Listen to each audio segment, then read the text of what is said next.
নমস্কার বন্ধুরা, বেঙ্গলি কিচেনে আপনাদের সকলকে স্বাগত। আজকে আমরা তৈরি করব মটন কষার রেসিপি। এর আগে আপনাদের সাথে মটনের লাল ঝোলের একটা রেসিপি শেয়ার করেছিলাম। আজকে মটন কষা তৈরি করব। তার জন্য এখানে বড় বড় সাইজের 500 থেকে 700 গ্রামের মতন মটন নিয়ে নিয়েছি।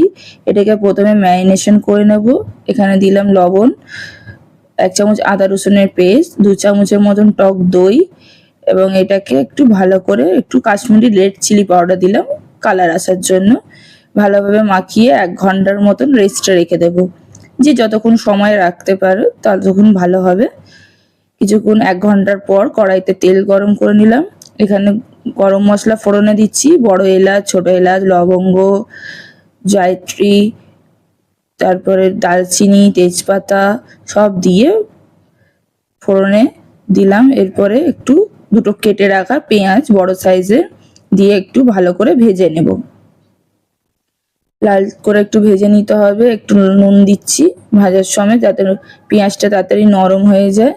ভালো করে নেড়ে চেড়ে যতক্ষণ পেঁয়াজটা ব্রাউন হয়ে যাবে একটু হালকা, তারপরে এখানে একটা মশলার পেস্ট তৈরি করে রেখেছি, যেমন হলুদ গুঁড়ো, লঙ্কা গুঁড়ো, আদা রসুনের পেস্ট, জিরে গুঁড়ো এবং ধনে গুঁড়ো সব দিয়ে একটা মশলার পেস্ট তৈরি করেছি।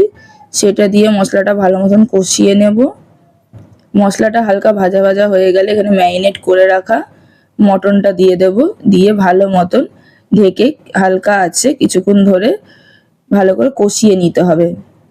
এই যে ঢাকা দিয়ে প্রায় 5-10 মিনিট পর আবার একবার একটু খুলে হালকা হাতে নেড়ে দিচ্ছি। মশলাটা কষাতে হবে হালকা আছে ভালো করে, না হলে মাংসটা ভালো মতো মশলা না কষানো হলে খেতে ভালো লাগবে না। এই যে আপনারা চাইলে অনেকে কড়াতেও সেদ্ধ করতে পারেন। আমার কাছে একটু সময় কম ছিল তাই জন্য আমি প্রেসার কুকারে সেদ্ধ করেছি। এখানে একটু গরম মশলা দিলাম, শাহি গরম মশলা, আর এখানে দিচ্ছি জায়ফল। জায়ফলটাকে একটু গ্রেট করে নিচ্ছি, গ্রেট করে দিলাম। বেশি দেবেন না জায়ফল, নয়তো তেতো লাগবে খাবারের সময়। একটুখানি যেমন চামচে 1/2 চামচের মতন হালকা করে হয়।